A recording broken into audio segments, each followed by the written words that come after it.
dear colleagues and friends, on-site and online, I'm Kitty, and the National Event Manager of the European Chamber, and also a member of the EU SME Center project team.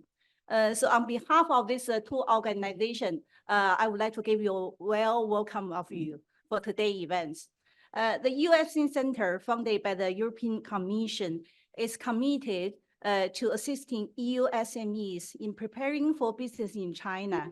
Since establishment in 2010, our mission has been to support European entities already in the Chinese market and those looking to enter it by offering guidance on market access issues and export procedures. We are currently in fourth phase of the project, collaborating with a consortium of 6 partners, including the European Chamber. The European Chamber has been a partner since the very beginning of this project. All the 7 chapters of the European Chamber across China are actively involved in this project, with a specific focus on the Shanghai chapter for today's session on the AI. For the EU Center, next slide, please. For the EU Center, we provide 5 main services. Our self-diagnosis tool, here, the first one, allows EU SMEs to assess their readiness for the China market. As a knowledge center, we have published over 200 export guidance, market studies, reports, success stories, and case studies, all accessible on our website.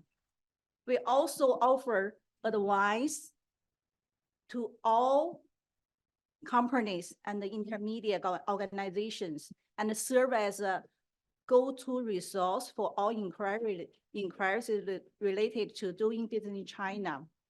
Our training options include the face-to-face, online, and the hybrid style like today, with recordings available on our website. Furthermore, we support European business in China by collecting feedback, monitoring performance, and expressing concerns to Chinese market institutions in order to improve conditions for EU SMEs operating in China.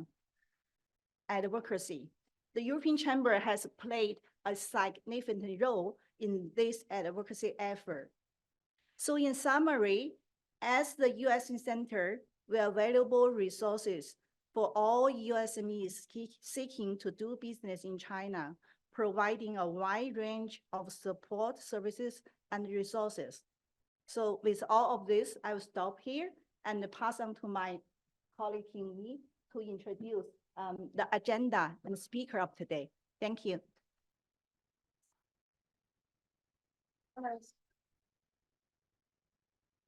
So now I'd like to welcome our first keynote speaker, Mr. Alvaro Montoya. He is the CEO of Acadu, a real-time AI subtitle software supporting more than 90 languages. Living in China for 13 years, Alvaro has worked in many tech companies, including Microsoft. In 2018, while studying an MBA program in Tsinghua University, he founded the company. So if you have any questions for his presentation, you can raise them during the Q&A followed. Alvaro, the floor is yours. Hello, okay. I'm going to start the presentation explaining 3 scenarios. Okay, have you ever been in a virtual meeting or in a video conference where someone is talking a language that is not your mother tongue? I bet all of you. But maybe you know the language. For example, you're a foreigner, you know Chinese, or you are Chinese and you know English. But sometimes some of your colleagues may not be as good as you on that other language. And that's what is happening actually on a daily basis in many international companies. People don't understand what the other party is talking. And what happens is that when you have someone that cannot understand in a video conference, you get low engagement. That person is not going to participate and interact with the participants because he's not sure he fully understood what you said. And another problem that you have is poor communication. At the end, people is not communicating as good as they would like because they are not talking the language that they understand. So this is one scenario I want you to remember. Now I want to talk about another scenario. Have you ever, for example, all of you come from different industries and you want to be expert on your industry. So sometimes you try to get knowledge from that industry to understand better, no, your environment. But sometimes the knowledge that you want to get is not provided in your language. For example, you are a foreigner and you want to understand the automotive industry, and there is a conference, a congress, a live stream about your industry, but it is in Chinese. What do? If you don't understand, at the end, you don't watch that video, that live stream. So we get here low accessibility. But the same for the Chinese folks here. If you have some content that you really want to understand to get more knowledge about your industry, but is given in English or in German, in Spanish, at the end, you're not going to watch it if you don't fully understand the language, which makes sense. So at the end, if you're brave enough and you start to watch that content in order to learn about your industry, you're going to get low comprehension. You're not going to fully understand what is being said. So this is the second scenario I want you to remember. And now finally, we get the third scenario. Have you ever been in a meeting, a physical meeting, where you have people from different nationalities? I bet you have. And someone is talking English, and you know some of your colleagues don't fully understand English. Or people are talking in Chinese, and some of you foreigners don't fully understand what they are saying. I bet you have been in those situations. So what happened there? You get low collaboration. Among your teammates, you cannot fully collaborate because you don't understand each other. And at the end, you get low productivity. These three scenarios that I just explained have one common problem. It is language barrier. And as it says here, the language barrier is a problem faced by professionals in multinational companies in China. Actually, let me add one word, faced by many professionals in China. And now you may say, Álvaro, based on what you say this? Well, there is some data. Let me show you. First, let's see how serious is this problem. First, from the Economist Intelligence, there is a report that says 16% of meetings in multinational companies are actually unproductive due to the language barrier. Now, the Common Sense Advisory, which has a very interesting report I can share, says that the communication breakdowns caused by language barriers cost multinational companies up to $42 billion. That's a big amount of money. And finally, the International Labor Organization, it says that employees in multinational companies with poor language skills are 26% less productive than those who are fluent. That's data. But I wanted to share because you can see how important or how much is the impact on efficiency and productive when you have language barrier problems. Now, another question you may ask is, how big is this problem? Is it happening only at your company or in more companies? Let's have a global perspective. Microsoft, a couple of years ago, released a report that says 67% of employees in multinational companies believe language barriers can stop them from developing in their career, can stop to develop their career, 67%. Then we have Research and Markets, who says the demand for real-time translation tools is expected to grow 21.4% annually in Asia Pacific, especially in China. If you are in this industry, there is an opportunity because, as you have seen, there is a problem. And now there is a need for real-time translation solutions. Finally, LinkedIn China, this interesting report says that 90% of professionals working in China report encountering language barriers with colleagues from other countries. 90%, that's a big number. If I take 10 of you, 9 have faced this problem, the language barrier with another colleagues. Now, let me go a bit more specific, go to the China market specifically. The British Council says that only 10% of Chinese professionals speak English. It's a very small amount. And the Harvard Business Review, it says that the need for English language skills is rapidly growing in China, but the supply cannot catch up with it. That's why, as South China Morning Post said in one of the newspapers, Chinese companies are increasingly investing in AI translations technologies to overcome language barriers in the global operations. So I hope this data, statistics that I provide says very clear, there is a language barrier problem. In China, actually, globally, in international, multinational companies, there is a problem. And the impact is not small, it's big. But before I continue, you maybe wonder, who is this handsome guy? I haven't introduced myself. My name is Álvaro Montoya, and they introduced to me. I am an engineer of telecommunications from Spain, Barcelona. I've been living in China 13 years. I don't know how this happened. I only wanted to stay 6 months. I work in companies like Microsoft, and 2016, I made the big, huge decision of my life to join an MBA in Beijing, in Tsinghua University. I wanted to learn about finance, and accounting. I'm not that good at this, but as an engineer, I joined in the university all the startup competitions that I saw. I like building products. I like developing, programming. So I founded my company, Acadu.ai, which actually started with the money, the prize that I got from a Facebook competition, that they give me some money. And now I would like to show you a demo of this product. This is our product. Basically, I'm speaking in English, and you can read real-time subtitles translated in Chinese. I just wanted to show you that there are actually solutions that can already help the language barrier in your company. So if you have low productivity because of language problems, not anymore. You have here the solution. And this solution, actually, I started 6 years ago, but it was not good enough. But last year, there have been many advancement in technology, and now is quite ready. You can see, I bet if you are reading these subtitles, they are more than 90% accurate.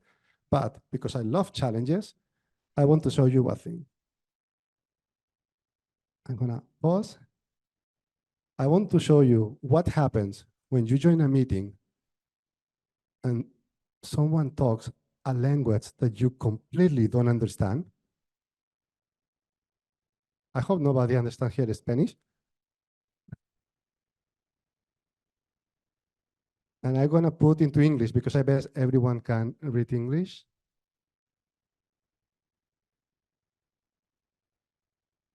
Okay, let's see what happens when you join a meeting with someone that don't speak at all your language and you use an AI solution. Can this really help?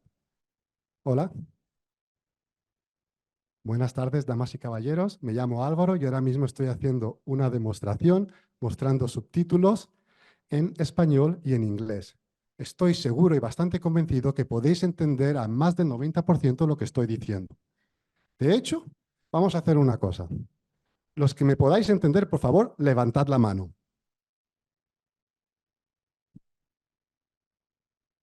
Only one? Okay, this is the demonstration. Okay, now let me change here. So we are not the only players in the Chinese market, just to be honest. As I said before, there is a demand, a big demand, and the AI solutions in real time are growing. So there are other players. Baidu is a big company, and they have a very good solution as well. You can go to tongchuanbaidu.com, you can download it, you can use it. Or iFlyTech in Chinese, Shunfei, they also have a very good solution as well. You can go to tongchuan.iflyrec.com, you can download. Or you can go to the best of them, which is Acadu. You can also download and you can try it out. I just want to say, the problem of language barrier is happening in almost every multinational company, and there are already solutions in the market. And since 2023, when these new deep learning models that have been released, the accuracy have improved a lot, to the point that actually they're actually very useful, helping on solving the language barrier problem. If you ask me, like, what is the difference? Maybe one thing that we have is like more languages, because as a startup, we're a small team, 3 people, but we're already getting thousands of users of our solution. So what makes us different than these big giants? So we just take benefit of their weakness. For example, these big players, the weakness they have is they have to use their own technology. That's their weakness. That's why they have only 10 languages available or 12 languages available.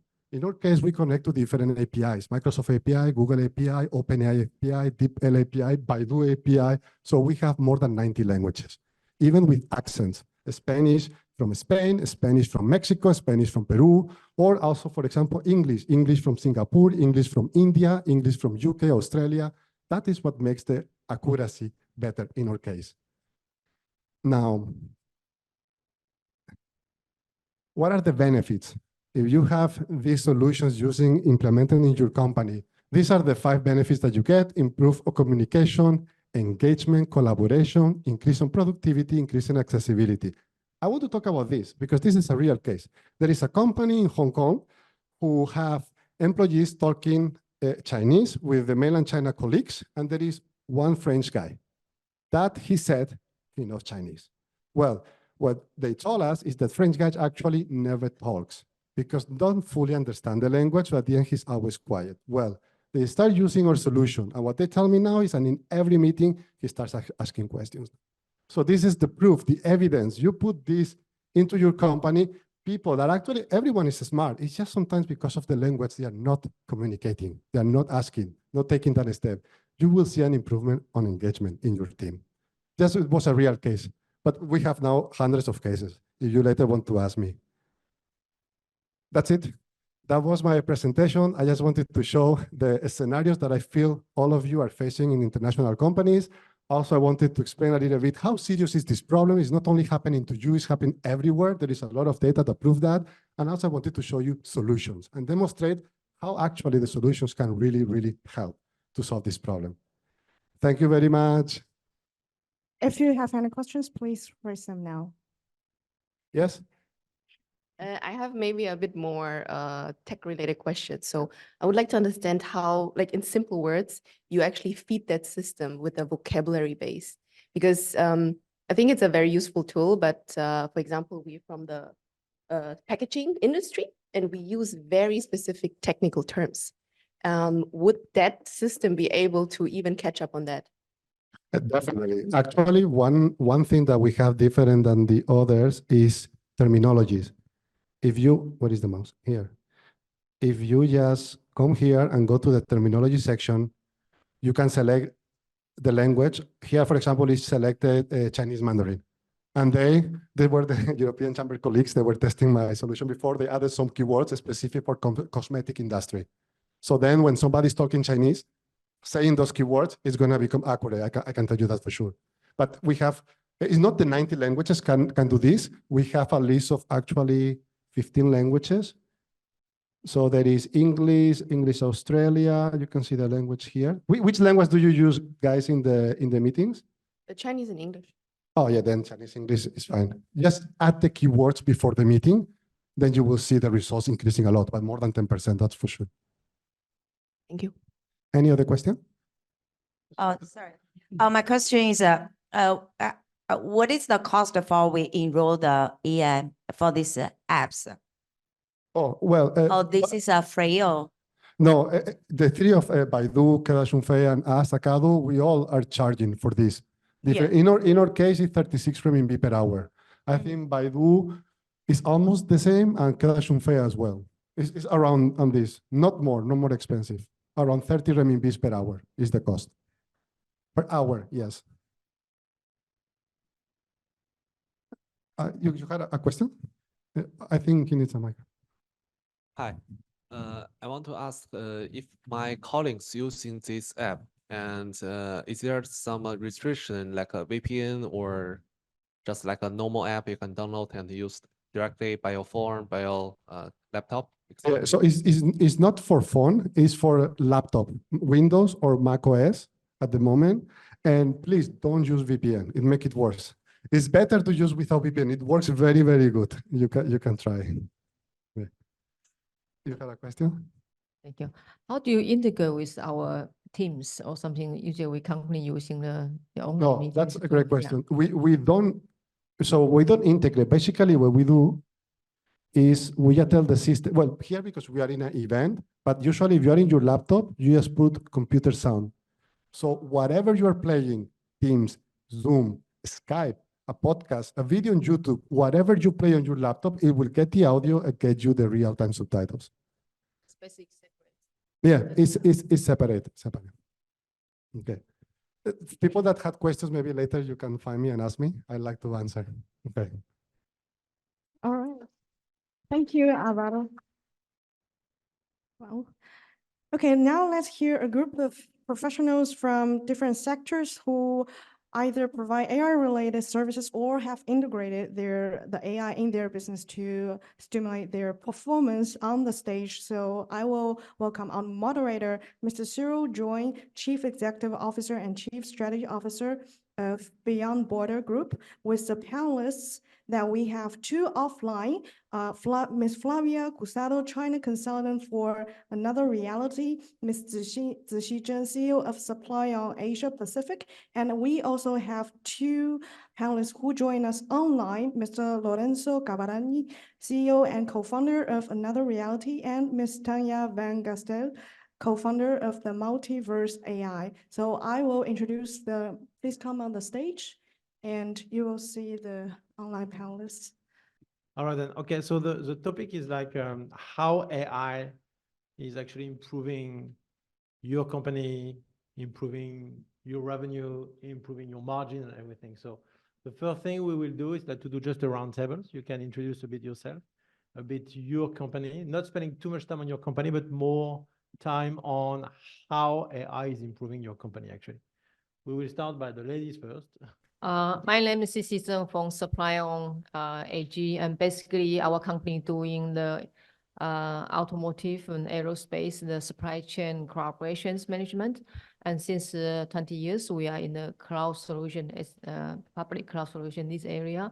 And you can see the 20 years, we already accumulate a lot of data in our platform.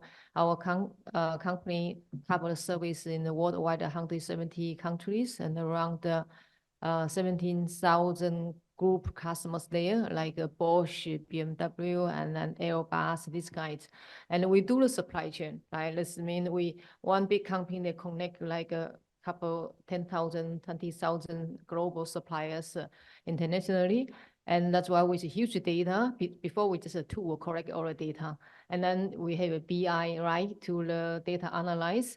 Now using the AI, we have a lot of in area, for example, answer the question and then hotline, and also for the data and for the, like, for example, if you are sourcing manager, you send out the RFQ, and then you need to fund your suppliers. And this part we can also using the AI to increase the efficiency. And then that is one example. What are we doing now? Okay, Thank maybe you. I say my time for.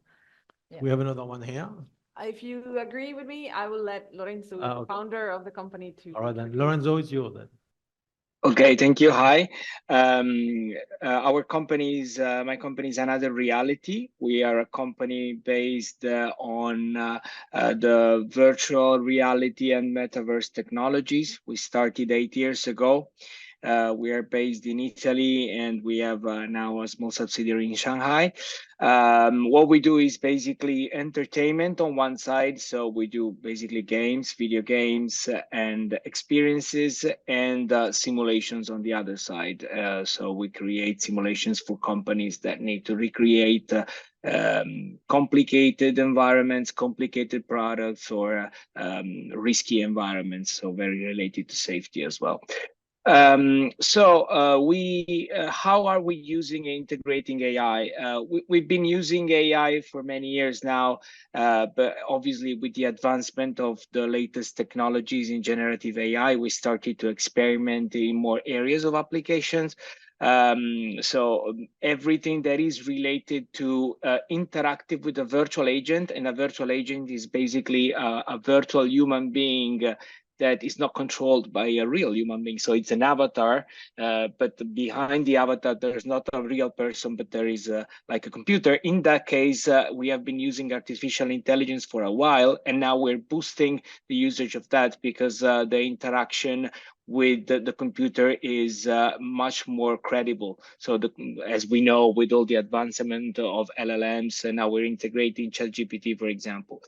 On the other side, we are also using it internally to smooth up the production process in two ways. All our coders now, we are a coding company, we're a software company. So basically our workforce are programmers, coders. All our coders are using on a daily basis, are starting to experiment to use, let's put it like this, it's more, it's more realistic because it's a new technology, but they're using it to help drafting out better code. And on the other side, we are using it for all the content marketing applications, basically all the visual and textual content that we are producing for the marketing of the company is now produced with the help of AI. And the last part that we are integrating AI in is within our platform. So like we are a software company, we have our platform to enable virtual simulations, and we are now starting to introduce AI to help the creation of these simulations. Usually creating the 3D environments is an extremely expensive and extremely long process. Now, thanks to the AI, this production process can be simplified and made more affordable. So Thank this you, is it. Yes. Thank you. Very interesting. Tanya? Hi guys, I'm Tanya. I'm from Belgium. I'm the co-founder of Multiverse AI. We're a B2B AI headshot solution. So what we do is we help marketing and HR teams save budget, increase conversion. Imagine you're a project manager, you're a sales manager. You need to create a meet the team gallery for professional photo for sales, for your pitch deck, for whatever. It's going to be impossible to schedule teams for 100 people for a headshot photographer. It takes a lot of time. There's too many conflicts. People need to take a day off. For remote teams, it's absolutely impossible. And for C-level, you just have no time. So that's what the Multiverse does. We help users upload their selfies. It's fully automated and people get a professional photo in less than 2 hours. This works very consistently for teams as well. So we've had thousands of users, including Fortune 500 companies like Tesla, Qualcomm, and Visa. Before that, I worked in China for 7 years. I was in Beijing, Shanghai, and Shenzhen, working at Chinese tech brands like Oppo and OnePlus, including implementing AI solutions specifically for marketing teams. Okay, thank you, Tanya. So me, I'm managing a branding agency. And the way we're using AI, it's a bit like Lorenzo, actually. Lots of content, actually. And lots of idea testing, which means like we ask ChatGPT if we think the slogan is right or not. We ask ChatGPT to act as a brand guy and to tell us if we are on the right track or in the wrong track.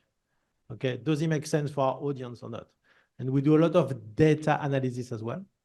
Okay, we actually put a lot of consumers' data inside AI, and they can classify it in no time. Basically, is what we are doing. So diving a bit into what you are doing, I'm very interested about the RFQ stuff because we are, especially me, I'm pitching for this industry for like 25 years. So I have so many RFQs I have answered in my life, and it's extremely time consuming for not only from a supplier point of view, but from an admin point of view. So how do you fix this with AI? Because if I look at any procurement department in my clients, it's like thousands of people, but AI actually, they brought AI, but they have not fired anyone. So I'm wondering why they brought AI then. I think currently, like last year, we did a project with ZF, yeah, and using our tool. You have to be closer to the mic. Yeah, and then, well, as I say, we are no new setup company really since 20 years, and then still on the way to improve for efficiency. And from the procurement side, is we say the digital buyer, right?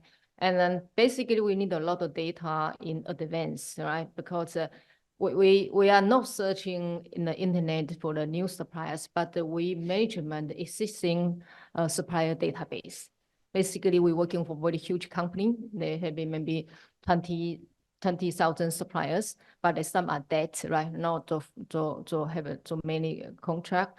And then we basically is from the set up a very good ABC layer for different suppliers, that strategic suppliers or the already phase out suppliers, and then also in different catalog.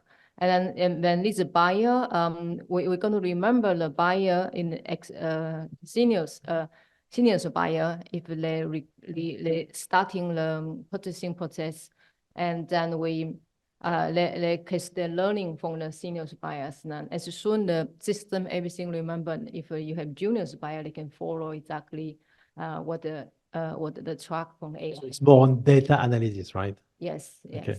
And then they can guide them, okay, if you want to buy a tire, and then how many suppliers you should suggest them to buy. And then they can manually say, okay, I confirm, then send out the RFQ.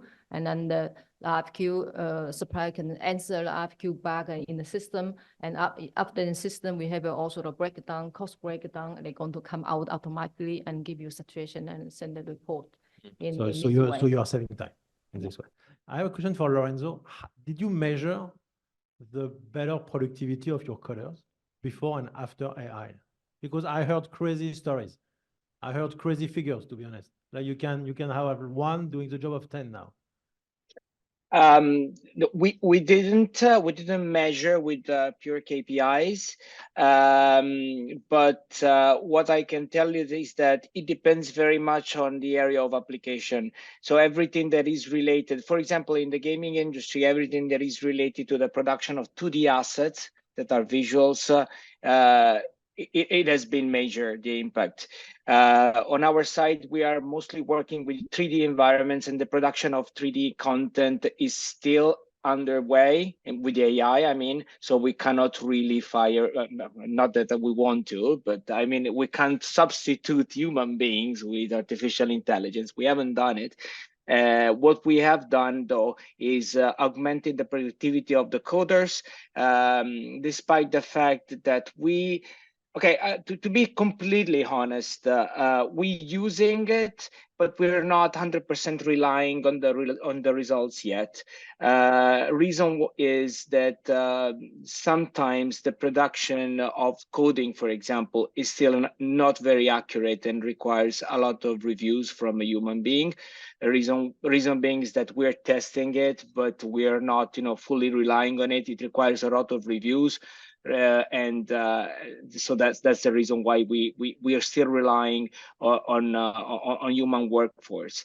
What I can add is we have been discussing with a lot of clients regarding the implementation of AI tools within their work process, workflows, and most of the time. Not always, but most of the time, the result is a cost and benefit analysis. And despite the fact that in many cases, AI can actually substitute a human being, on the other side, the cost of implementation and the cost of usage of the algorithm as of today is still probably higher than the cost of having a human being doing that thing. It's interesting because it has been recently, a finding also of an MIT research that was recently published that in some cases, it is possible to substitute a human being, but it's not economically viable because of the cost of training and implementation of AI. That is obviously true on some type of applications. It's probably not true on some others. For example, and then I close, on all the content production part. So I talked about coding. So we are implementing it with coding, but we're not substituting human beings. We have been discussing about some use cases with our clients, and some went through, some did not because of the cost of implementation of AI and the cost of training all the algorithms. But there are some use cases where the AI off-the-shelf solutions are, usable, and that's the content production. For the content production, for example, both on the visual and the textual, we have actually substituted 2 human beings with AI. So on that side, where the off-the-shelf solution is ready, viable, doesn't need a proper vertical training, in that case, is unfortunately it had an impact on workforce. We have noticed exactly the same with the copywriters. Exactly. Copywriters. They are basically disappearing of this world. Exactly. At least for the junior copy. Tanya, from the image point of view, I have because we use 2 actually in our agency. We use 2 AI tools. We use Midjourney, and we use another one. And what we noticed is actually like public modeling, like public LLM, like basically public Midjourney is not that good. As soon as you want to have specific pictures in a specific industry, it's really, very, very complicated to use. If I want to have basically an aircraft taking off in Pudong Airport, I will have it. But if I want to have a medical genes, blah, blah, blah, in the specific medical industry, it will never give it to me. I will need to teach this AI for hours and hours and hours before I can get something. And this teaching cost is actually quite high. Even if we use like those tools like Mechanical Turk from Amazon and we pay like Indian people nothing, but still the cost is really, really. So how do you fix this with your solution? Because the teaching cost is actually really, really high. Yeah, I love that question. I think image generation is definitely one of the most exciting things to come out of AI. It is a way that we have never been able to use things before. So the way that we used to look at image generation at OnePlus, at Oppo, we were heavily exploring it for content creation. So a lot of the time, you can think of these things in two ways, right? You can think of it as I have a specific vision in my head that I want to create, or I have an idea and then I'm fine with any kind of vision. If you're going from this point of view, where you just want to generate a phone, a plant, anything, you will be able to create it. You don't need to go as specific. It's perfect for social media content creation. It's perfect for any type of content, but it's very different from wanting to create this very specific image because, as you say, you will need a lot of data. You will need to learn how to use it as a tool, and there are differences in a lot of them, right? So, for example, as you say, Midjourney is an amazing tool for cinematography. People are using it extensively in advertising, in the video game industry. Rest of the World has just published an article about how 70% of people who are working in video game design, 70% of hiring positions have been gone. They've just been completely removed and eliminated because people are now able to create not just one image in a day, they're able to create 40. And so that is really places where image generation is changing entire industries, where people are being replaced to some extent by these AI tools. As for our solution, we have done a lot of extensive modeling. And so there is a scale solution here. If you are trying to create one headshot for one sales team, and you are not using it for any other, that will take you a really, really long time to build an entire product. If you're doing it for 1,000, 100,000, 1,000,000 users on an hour scale, it makes a lot of sense to spend, let's say, up to a month or 2 months just on modeling, just on feeding in enough information about what a headshot should look like to a specific model. And then you're able to leverage that model for a lot more players. It does not make sense to do that internally, which I think is also, in preparing for this webinar, I was considering what is really the big takeaway for SMEs to be starting in AI. And I think there's 3 things. I think the first thing is that it feels like we've been talking about it for a very long time, but that's actually not true, right? Right now, if you look at something like Google Docs, there's about 1 billion Google Docs users globally. It's an extremely advanced software solution for working together. For GPT, there's only 100 million users right now. There's still so much growth. It is not being adopted to the right level by a lot of organizations, and people still have so much growth that they can do and explore in terms of usage for GPT as well as image generation. A big second thing for SMEs is that an SME struggle is always budget, right? We are a small to medium enterprise. And actually, at this point, we are able to compete with enterprise, with larger solutions, because we're using the same tools. They are not using a different GPT version. They're on the same version as us, which is GPT-4. When GPT-5 comes out by OpenAI as a public solution, enterprise as well as SME will have those solutions available to them, but it will be on the same level playing field. Smaller companies right now have never had as many advantages, and that's in part because of AI. The only challenge really is the specific data, but I think over time that will also be a huge lessening of the gap between those. So what I believe is the gap is actually widening. It's not actually shrinking at all. Actually, between like solutions you have in-house in a large corp, because basically they have all the means they need in terms of CPU, in terms of people to teach the AI and everything. And public AI solution, the gap to me is widening. And really, extremely quickly. And on the other side, and I will comment on Lorenzo, using AI for me, beside content, is very deceptive actually. Especially if the AI is a generalist AI, okay? So we are doing coding as well, and this is my background for many years, even if I don't code anymore. It's very deceptive. It's good, but it's not as good as a human being. So you always have to do something behind. So it's the way we use AI, and now it's my own business, and it's still an SME company. And the way we are using AI as an SME is definitely content, translation for sure. It helps like crazy on translation between Chinese to English, English to Chinese, but even Spanish or whatever. We use this way. We use a lot on social media content. Definitely, you want to publish social media. It can be LinkedIn, whatever. Even now, we do some TikTok videos based on AI because you have the right tool. So you don't need any more an agency to run your TikTok videos, even to create your TikTok videos. If you have enough footages, you can just do it with the AI tool. So this is extremely useful. But on the other side, if I want to reply to an RFQ, actually, with AI, it's not helping much. It is not helping much yet because I still have to understand everything. I still have to digest everything. I still have to summarize everything. Okay. So the way we do as well with AI, we do a lot of market study, especially with the new GPT, GPT-4. Now it can access the web. So actually you tell GPT-4, please read all of those pages and then give me a summary, including the data. And then you have a good case study and you have a good market study quickly. Actually, in 1 hour, I can do the job I used to do in 6 or 7 hours before. Because before I had to read everything myself. Now I just ask GPT to read it for me. Okay. But what I get, I don't know if it's right or not. This is the main issue.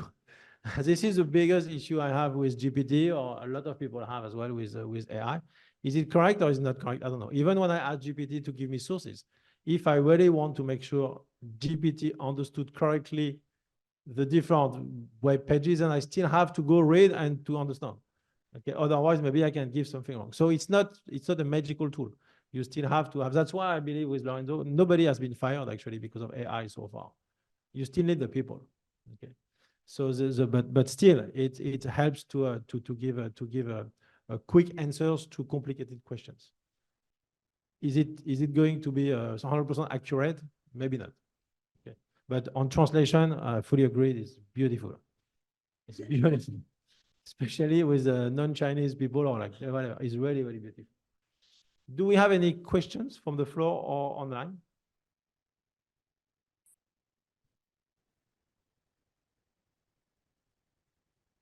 Thank you for sharing. Another question, but just some feedback response to what you just said about the accuracy of outcome from ChatGPT.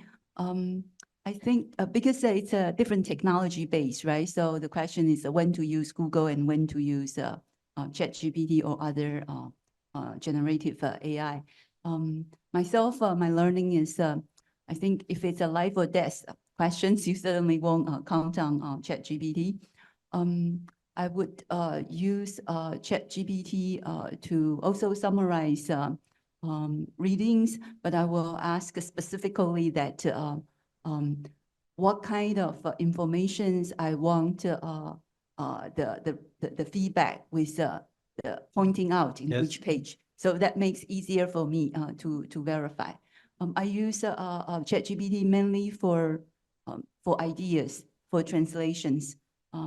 Yeah, if it's for information, search for information that accuracy is very important, then I still go to Google. Yeah, so I use ChatGPT more for brainstorming, for translation. Yeah, if summarize the readings, then I'll put in the prompt more specifically, telling me the source of some statistics. And it takes time to learn GPT as well. I mean, it took us, all of us, it took us actually hours and hours to learn GPT because you need to really know how to draft prompts. Otherwise, you have no feedback.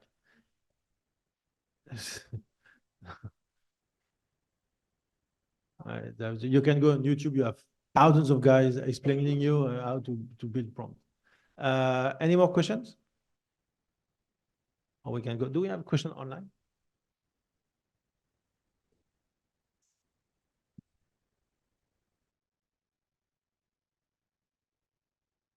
So the question is, in your opinion, what percentage of GPT-based solutions are going through secure methods? Going to what? Secure methods, is secure. Secure methods. Lorenzo, you want to go on this one? Sorry. Because So, it's but tech related. well, if by secure you mean like cyber security type of issues, what we know is that all our, for example, I give you an example of what we know. So I don't know in general. I know what we have experienced is that it depends a lot on the type of customers that are approaching these solutions. In our experience, if the customer is an enterprise customer and is usually our type of clients, all the solutions that they get on the market, they don't really use it off the shelf, but they need it to rebuild them on their own servers for security reasons.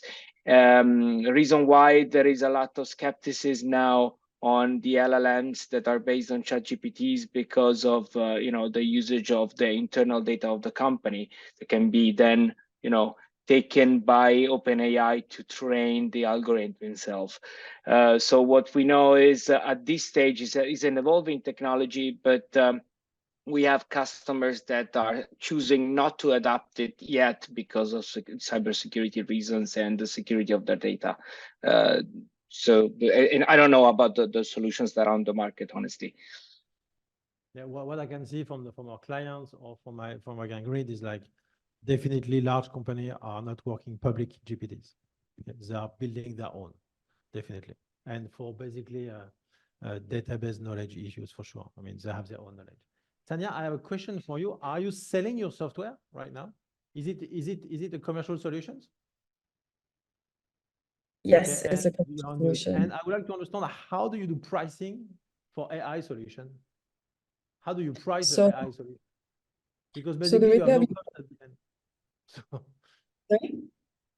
basically you have no cost at the end. You have just have CPU cost. But when the solution is built, it's built.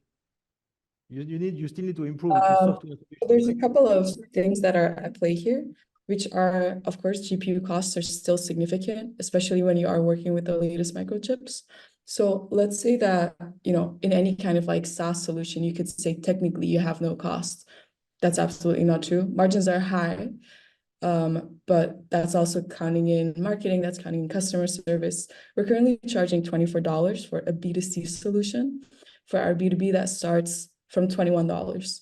And so we've had teams and we've serviced teams of, multiple teams of 100+ people, making sure that they get their Meet the Team gallery, that they get all of their images for their professional headshot needs, essentially, specifically with remote teams. But how did you get out with this price of $21 or $24? I mean, well, a lot of that is actually previously, as we launched last year in April, we've been very happily scaling up very quickly. So the last couple of months, we've almost doubled in size nearly every month. We're up to 20,000 US now for like a pure B2B SaaS solution. In terms of how we price it, part of it is being able to make sure that you are competing with the right group, that you are providing a premium solution. So of course you're thinking about labor, but more importantly, you're thinking about what kind of competition are you having? What kind of value are you offering?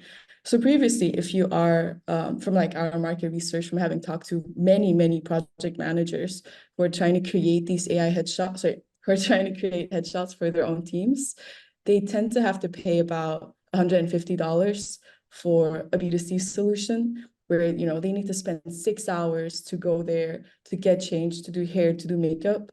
Especially for women, it's actually extremely difficult and can be really challenging to get a good headshot.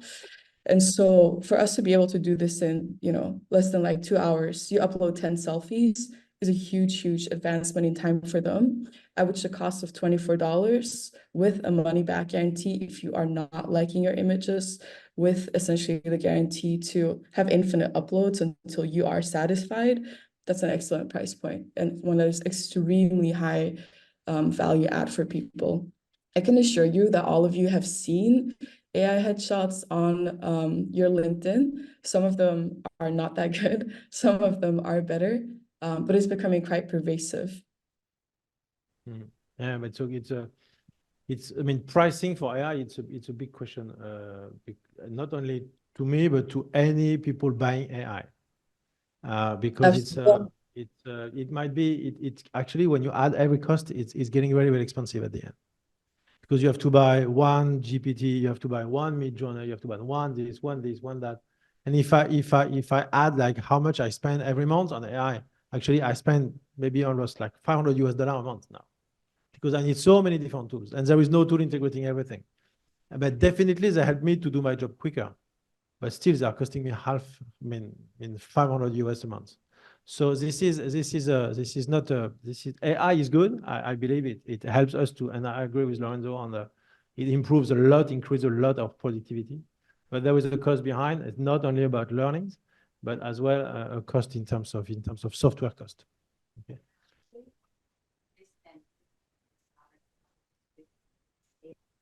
Yeah. So this is a good and when you know, I guess, the margin behind. Yes. Yes. So from an SME point of view, it's not easy. It's not easy actually to find the right tools, and it's not easy from an SME point of view. So basically, what I suggest to do, and I would suggest to my clients, SME clients, is like you need to try for 1 month. Usually, you have 1 month. You can try 1 month trial. You try for a month, but you really need to try. You don't just like take a subscription and then you do nothing for a month.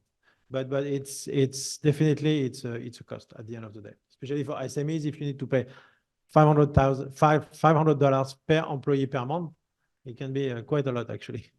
Okay, so this is what I believe. I would like to come back to the B2B AI relationship, because we've seen so many B2B automatic solutions to choose suppliers. And from a SME point of view, it's a bit scary actually, because we don't have the right tools to go, I mean, even to understand what procurement are doing. So how would you advise an SME if they want to work with a large corp, managing procurement by AI? How should we approach this kind of large corp procurement solutions?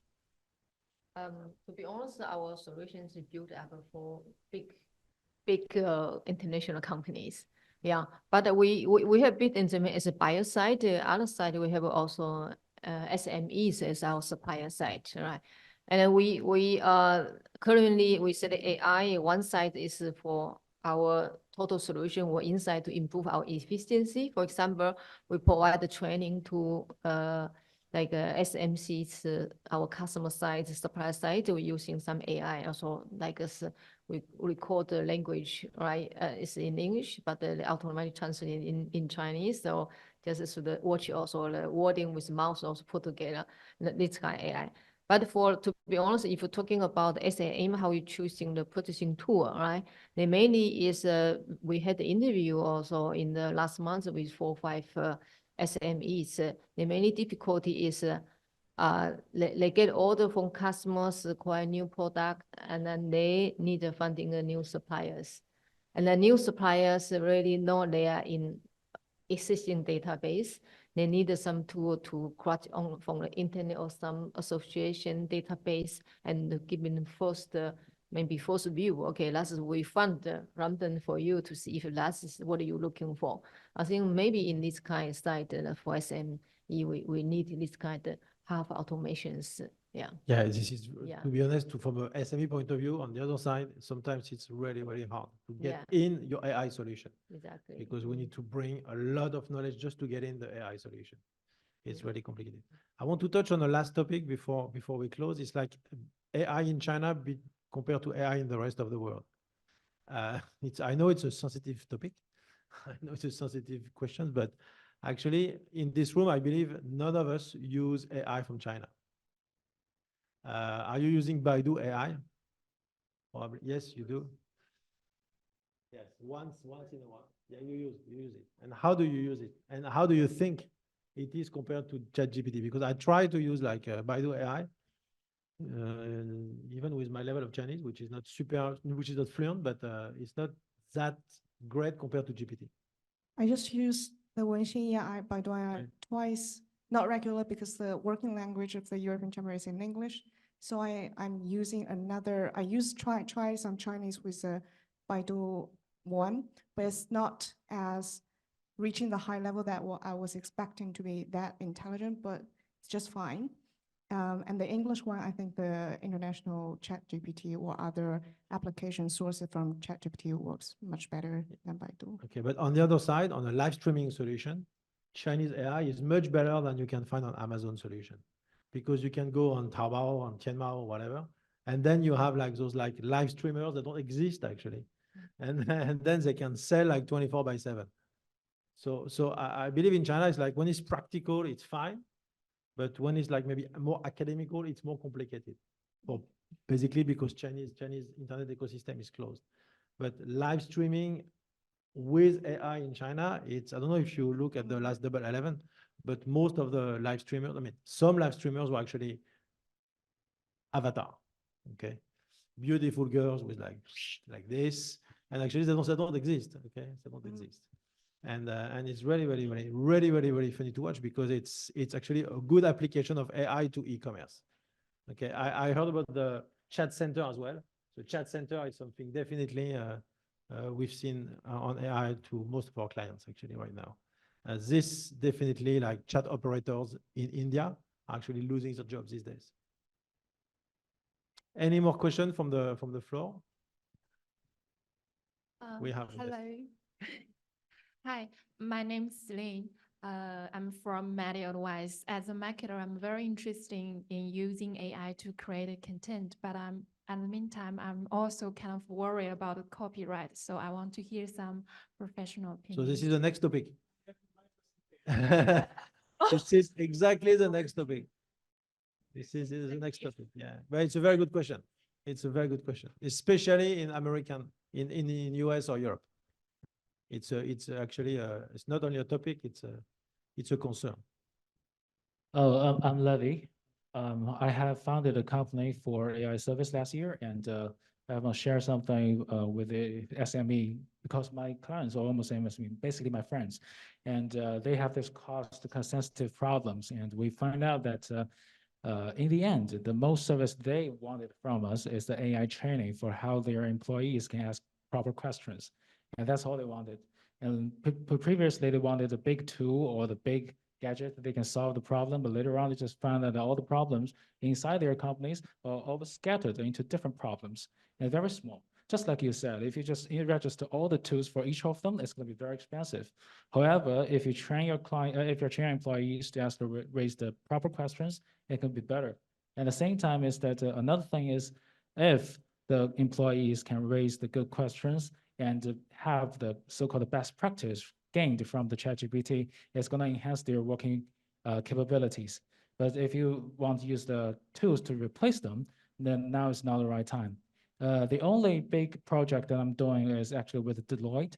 They are trying to have some kind of automatic research, but they are the big company that can have the budget to fund it. Yes. So later on, me and my partners was thinking that we can help people to use to do this kind of consulting for the clients to map out what kind of positions or jobs inside of a company can actually enhance their problems, and later on just offer simple combined GPT solutions, and that's maybe so far I see the lowest cost solutions for SME.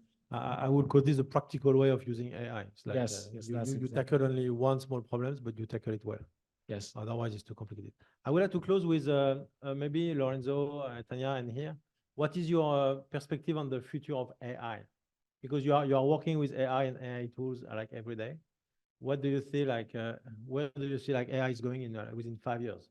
Because it's a big topic now, like 100 millions of jobs will be lost, blah blah blah. But there is a lot of blah blah blah for many people actually who does not work without AI, who don't work without AI. So Lorenzo, if you want to start to give us your perspective. My perspective is that AI today is not mature enough to really substitute human work. The type of results that you get are not still up to the standards of human being and requires a lot of reviews. But definitely it is quite good to enhance the productivity of human beings, but not to replace them. Where I see it going, though, I see it becoming better and better. So it's very difficult to say when, but my view is that there will be a good chunk of jobs that will be dramatically transformed by AI. Some of them will disappear. I'm pretty sure of that. I don't know if it's going to be today. In Davos, 25 CEOs said that by 2024, they want to fire people and substitute them with AI. I don't know if they will be able to do it now. I'm pretty sure they will be able to do it within the next 5 years because of the advancement of the technology. So this is my view. It doesn't mean, though, that there will be more unemployment. This is my take. It's always been like that with technologies. New jobs are substituted by technology, and new jobs are popping up. In this case, we are enhancing the automation, and automation substitutes human being. That's the core, idea of automation. But on the other side, human beings are asking and demanding more and more experiences on the other side. And the more time they will have, the more experiences they will require. So probably the jobs over the time, over the next 5 to 10 years, are going to shift from, more repetitive jobs that can be automated to more creative and experience creating jobs that will be able, to provide to the world a better way of living. This is my, my view, and also my hope, in a way, if you want. There's two different things. But when I see the difference between GPT 3.5 and actually 4, the gap is huge, really, really, really big. If you try both versions, the gap is actually huge. So I don't know what GPT-5 will be, but it might be impressive, especially on different plugins, visualization, and so on. Tanya, your perspective on AI in 5 years, please. Yeah, I think there's really good points to be made. For sure, the technology will advance beyond probably anything that we can really imagine. 2 years ago, we couldn't imagine that there would be things like AI image generation. I predict in 5, for sure, there will be entire movies that are AI generated. That seems really, really likely and is already happening. I agree completely with, job shift. I don't necessarily think it will be unemployment, but Cyril, as you say, like AI live streamers are everywhere. In 11, I think there were 4,000 live stream rooms open, as reported by Jingdong. So it's going to be a lot more shift. It's going to be a lot more adoption. I think, work is a lot more about it's about more than execution, right? So execution-wise, so many of these roles will shift. Hopefully they will go to strategy or to anything else. I think as white-collar workers, we're not used to being automated yet. But that is happening, and it is happening for white collar. People will need to learn how to use these tools. And I think the people who are able to use them will really see huge advances in productivity. And there will really be very radical changes that, frankly, are almost impossible for us to predict for 5 years. 5 years, maybe it's a bit long for AI. All right, here, any perspective? Oh yeah, really thinking about the 2B business. Because our many customer industry is auto industry, and then I can see already now in China. I think in China, maybe not the country have invented a lot of basic technology, but we are using how to use in the really life or in the business where fast or take a risk to adopt that. And I can see now for my neighbor, they can already using L3, like automatically driving on the road. Already for me, it's impossible to believe that in the last years. But I can see for the 2B business, we also believe in seeing very soon we should redone a lot of things, just put the AI on that. So that's what I can see that. Without the hard AI to change, I think we will very soon out of business. That's I think in this way. Yes, my take on that is like it's going faster than what we expected first, especially in our creative business industry, in our content business industry, is definitely going faster compared to what we expected. I can see as well how kids are using AI. Definitely, I have a son at home, and I can tell you now homework is a ChatGPT homework. And it's going to be like this actually more and more. So the way we are going to learn and study is going to change because of AI. This is definitely true, and maybe one day we don't need to write anymore. We'll never know. But this is a two take. I think I would like to touch as well on so the IP point of view. It's a very, very, very important topic to me, especially when you work with AI and when you bring your AI, basically deliver a job to somebody else, or if you sell your AI job, okay, there is an issue behind, and now it's going to be taken by the next speaker. But you need to keep this in mind because there is a lot of regulations depending where you work with, and we have clients in China, we have clients in the US, we have clients in Europe. They have a very different perspective on how we should use it. So even from a contract point of view, in some countries, we have restrictions in the contract, like you can't deliver this, blah, blah, and everything. In some other countries, they have no restriction at all. You can do whatever you want.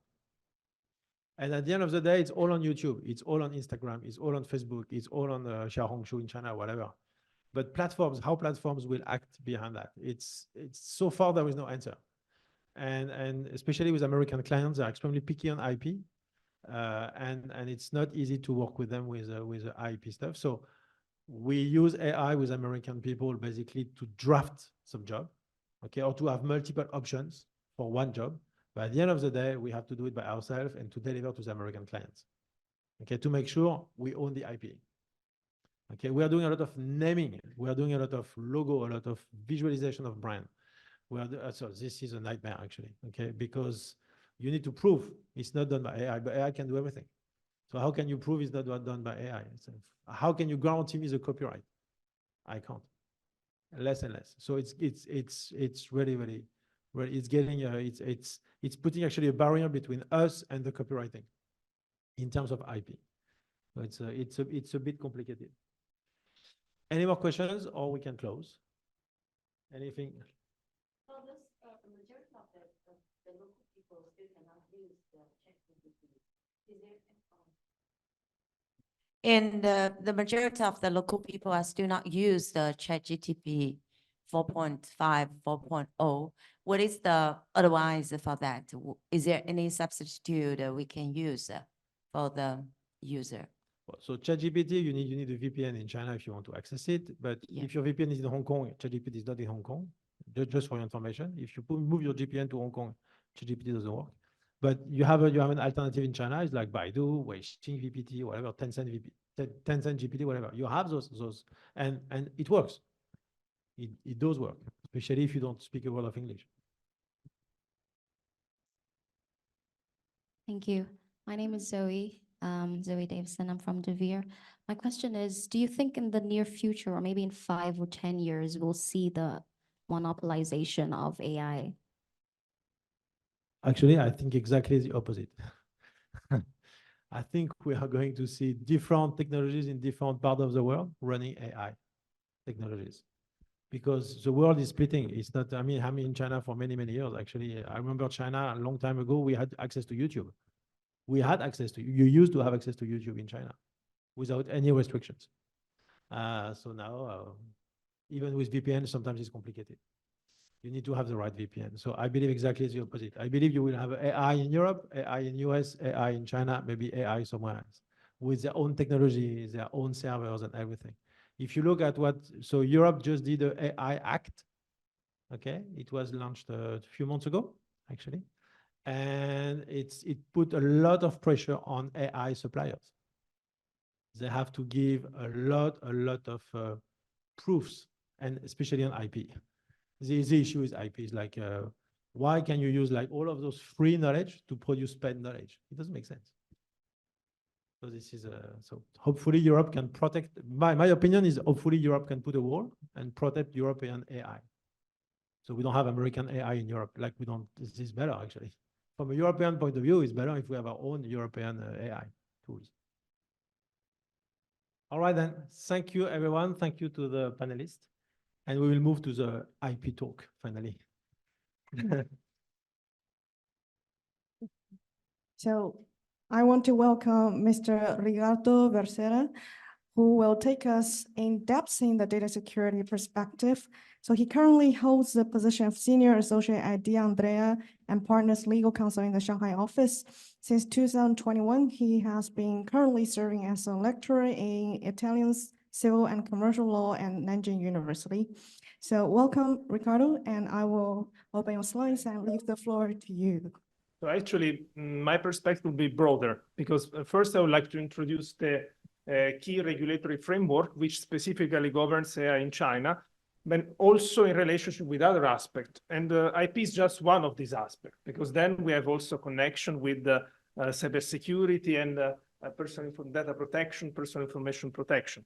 Indeed, I don't have sufficient time to go deep on this topic, so I will try to be as clear as possible. I believe it's still very important to be aware of this framework, because indeed the developers of AI tools in China must be in compliance with the local regulation. So this regulation will indeed influence and also limit the development of AI in China. And there is not much awareness over that. Currently, we don't have a national AI law in China. We only have certain administrative measures and regulation. But it is expected a new AI law to be implemented. Probably we'll have a draft already this year, and this will be a national law. So I will, before starting, so there are these regulations that were apparently implemented were aimed mostly at addressing three specific aspects. One is algorithms as the basis of the regulation, especially the regulation on algorithms. It was mainly in respect of the recommendation of information, and especially it was since 2017 where Chinese authorities started to target the method in which information were prompted to users and the content was recommended to users, especially in terms of news. And then it started also to, the other concern was also regarding also e-commerce platforms and also some platforms, for example, even for food delivery. So this actually, this regulation are mostly concerned about the way information are addressed. So to ensure that even if when you're recommending content to the user, still this content cannot be only based on the preference of the user, but there are some requirements to which these algorithms must align, because this content must also be aligned with, let's say, with mainstream values, and also, yes, mainstream values, and not suggest content that may violate the public order. So, and this has not only a political implication, this actually has more practical implication, and also for the protection of workers. For example, they included the rule regarding the algorithms in this food delivery platform, so to ensure that these algorithms do not violate the legitimate rights of workers, because these are basically in these platforms, the resting time, delivery time, salary is all based on the calculation, which is automatic. And so there was this limit. Then this regulation were aimed to address other two concerns.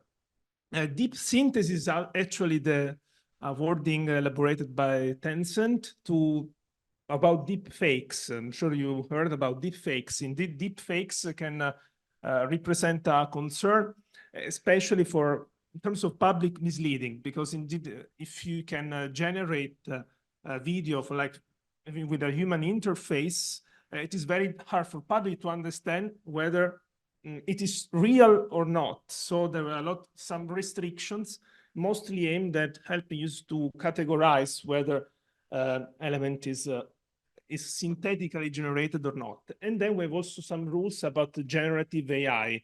AI used to create text, video information. So, for example, language models, which were mentioned before, fall within the generative AI.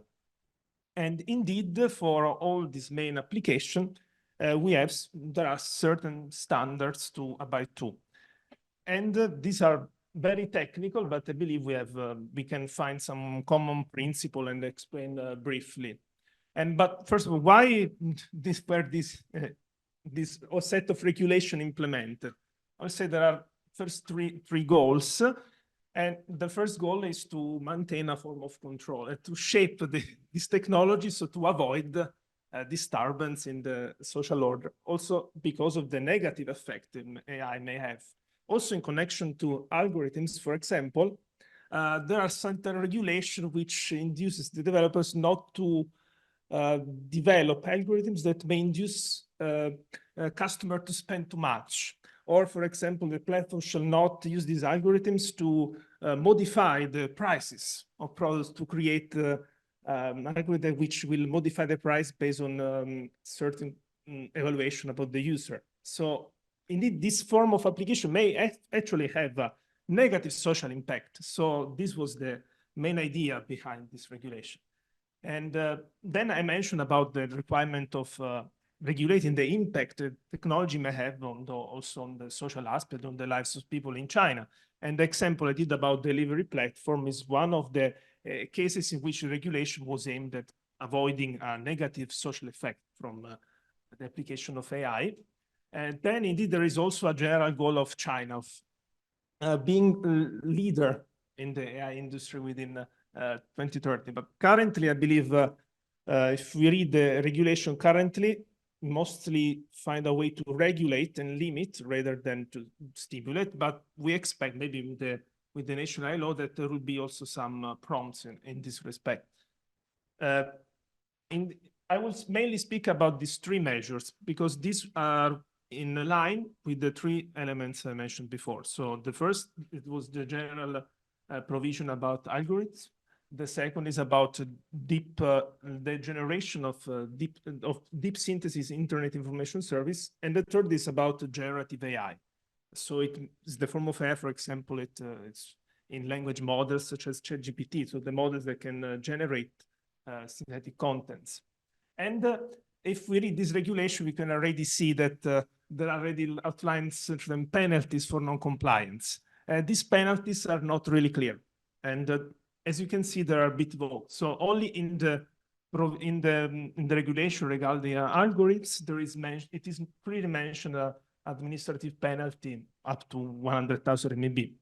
I believe it is not clear because these are not national laws.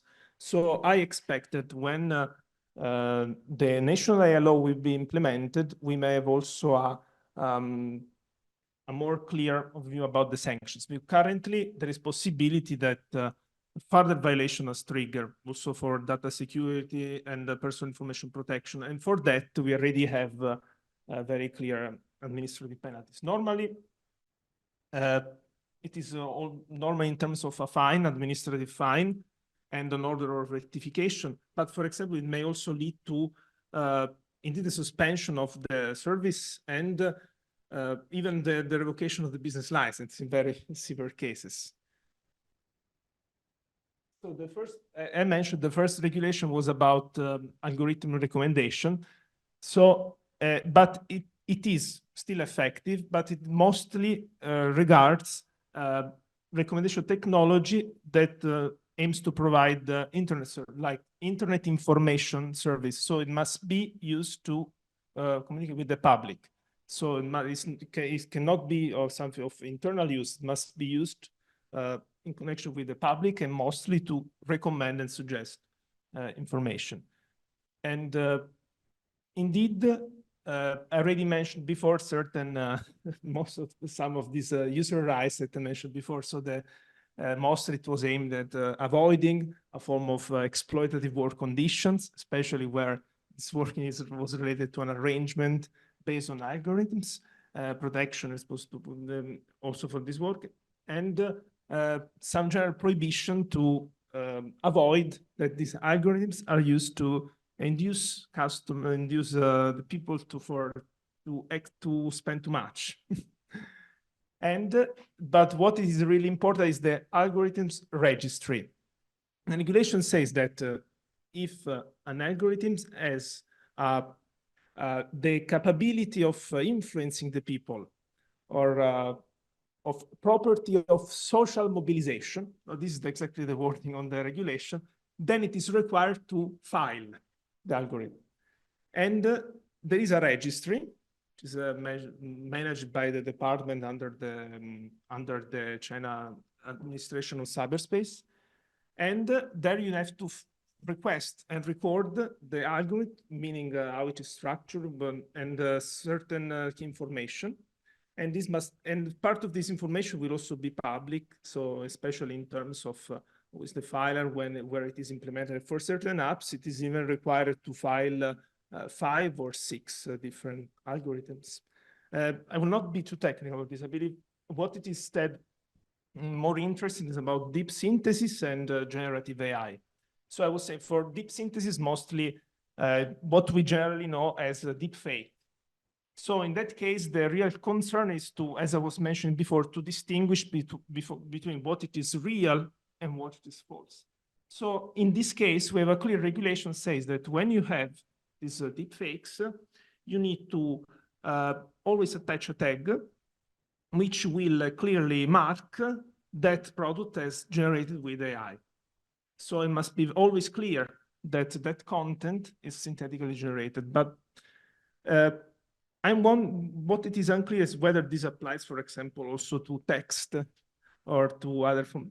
Because in my understanding, it shall apply also to text. So I believe that any time you have some content that it is synthetically generated under this Chinese regulation, you must mark, so to help public to distinguish what it is synthetically generated and what it is not.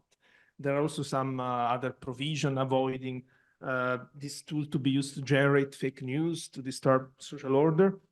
And there are also some prevention measures, like the measure required that all users relying on this tool must register.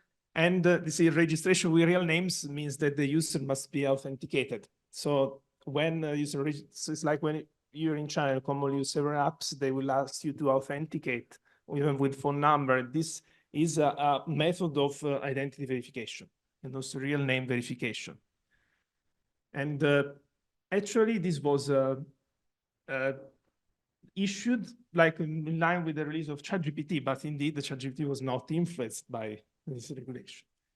But since the release of ChatGPT also highlighted certain points, certain characteristics of this generative system, then we had the new regulation. New regulation mostly aimed at better addressing the way these models are trained. So as we were mentioning, discussing before about ChatGPT and in general, the way these models are trained. So normally these models are trained with an immense volume of data, and there is not real filter of this data. So indeed, what the issue we had in the first draft of this regulation is that it was requiring developers to guarantee the truthfulness, veridicity of this data. And also that this data used for training did not violate any IP. And thereby it was actually effectively limiting also the possibility of training these models. So indeed, this regulation was revised. Actually, the first version was a draft. Then in the approved version, these requirements were a bit lifted, but you can still see that there are certain, it is still required, for example, to employ effective measures to increase the quality of training data, increase the truth, accuracy, objectivity, and diversity. Because this is the most, I believe, the reason why sometimes the results of these generative models are not accurate and you cannot fully rely. It's also based on the way the data used for training. And indeed requiring that the providers of this model ensure that the data they provide does not violate an intellectual property right. It is something which is very, in my opinion, very hard to achieve in practice. And so I believe when we see, for example, a Chinese model that we judge as not affecting or level as ChatGPT, I believe it is connected with also with this limitation. Then, indeed, these are the main regulations which were approved so far about AI. Indeed, we have to now analyze the relationship with other measures that were approved, and I'm sure you all know, you all heard, even if you didn't hear the details, at least you know about cybersecurity, data protection. And I would like in particular to focus on certain key aspects. There are many concerns about, for example, data localization. This both in terms of cybersecurity and also in terms of personal information. I would like to clarify that for cybersecurity, what it is important is about cybersecurity is regarding data in general, so not specifically personal information. Personal information is just a minor part of data. And for cybersecurity, what it is important is to ensure certain security standard for, as particular for critical infrastructure operators and important data. These are broad definitions, but in general, the data which is maybe sensitive for national security or for other reasons, it is particularly protected in China. So it is, in that case, it is actually required that this important data, and there is a catalog divided per industry to define what is important, must be stored within the territory of China. So indeed, it means that if, for example, while using a AI model, you need to transfer this data, important data abroad, you will be in violation of this regulation. And another similar aspect you will have in terms of personal information, because for personal information, there are even more stricter requirements for the cross-border data of personal information. There are also recent developments in that regard that for the cross-border transfer require certain very strict compliance measures. And about the personal information protection, what I would like to clarify is both from the developer and the user's perspective. From the users, I believe, actually the main infringer of these rights, mostly I believe, is the user. And sometimes when we input data on these models, sometimes we are even, we may input some personal information or some confidential data without having any authorization to do so.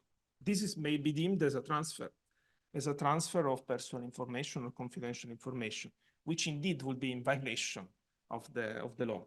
And since, especially if it is regarding Chinese citizens, we must apply the laws and regulation of China, which rely on the concept of express consent of the user, so not even the legitimate interest. In connection with this, I'd like to clarify that these measures that we have in China actually clarify that by law, the model, for example, generative AI model, which can be the correspondence of ChatGPT, must ensure that the data you input must be adequately protected. So the regulation prevents the developer of the platform to make use of this data for third users. This is something which is applicable in China, not in other countries, for example, where I believe this data can even be used to train the model. Then I believe it's very important, I would like to mention about the copyright. Indeed, about copyright, I would like to mention a recent case issued by the Beijing Internet Court. Indeed, this case was very interesting because it was a claim raised by, let's say, a user who generated these pictures with AI. All these pictures are generated through a tool, through an electronic tool. So this is not a real person, and this is not a real, let's say, is it an artwork? From legal perspective, it was considered as an artwork. But the issue was these pictures were published by the creator, let's say, and were taken by another person who published on another platform. And the person who first published these pictures classified this as an infringement. Yes, I will be. So in this case, which was raised to the attention of Beijing Court, it was defined that actually the author of these pictures enjoyed copyright. But this is a complex assessment. What the court wanted to achieve is first to understand if this can be a work of art. In this case, it was still considered to be a work of art because for the generation of these pictures, the user still had to input some parameters. So it was not purely automatical. There was an input from the user, so to add some parameters and thereby influence the creation of this tool. So based on this specific assessment, it was deemed that the content created is original. Indeed, having originality is one of the main requirements to have copyright. And as I say, what we call about user's original contribution. And we can only evaluate on a case-by-case basis. And I will see, the more you do, the more parameter, the more manually you set some parameters to create your work, the more it's likely to be recognized as an original contribution. Indeed, the judgment also clarified that in this case, the authorship can only belong to the creator. It can be only a person, it can only be a person, or it can be a legal entity, but cannot be the platform, cannot be the AI tool, which is not a real entity. And it was not even the company which implemented and created the AI tool. So in this case, it was considered the only natural person or companies can be deemed as authors. And in this case, in fact, the publication of these pictures by a third party without the consent of the creator was deemed as breach of copyright. And so the third user who published without permission was requested to take down this picture and also to compensate for damages.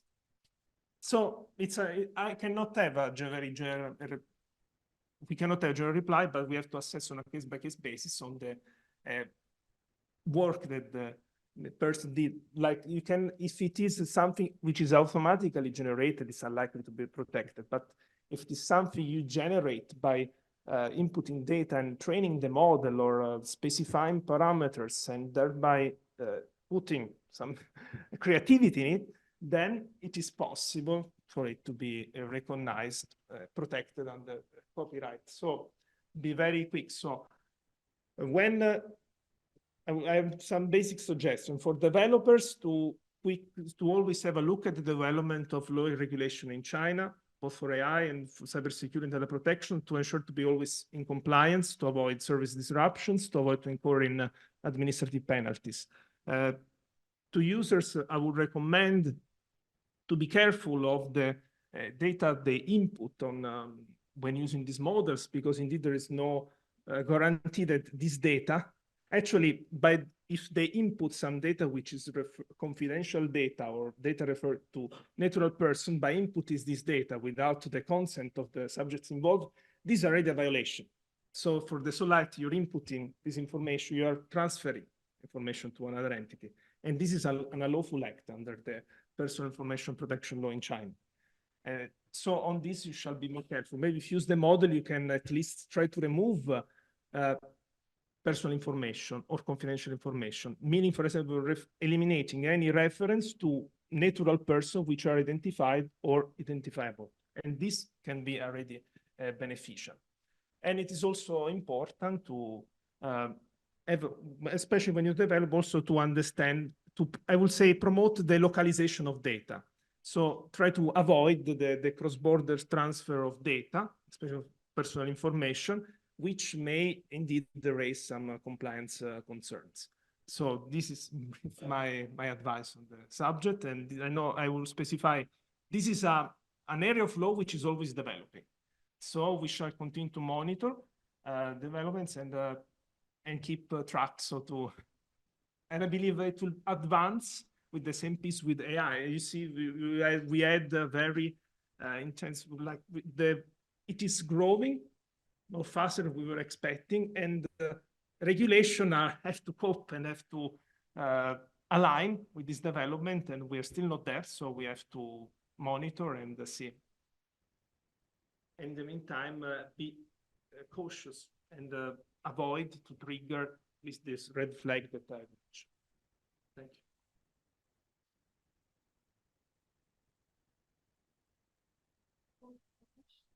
And so a huge thank you to Ricardo, Alvaro, and all of our moderator and panelists. So I think we will come to the end of this meeting, but before that, we would like to collect your feedback on this SME Center hybrid event. So you can scan the QR code and just take a very quick survey on this.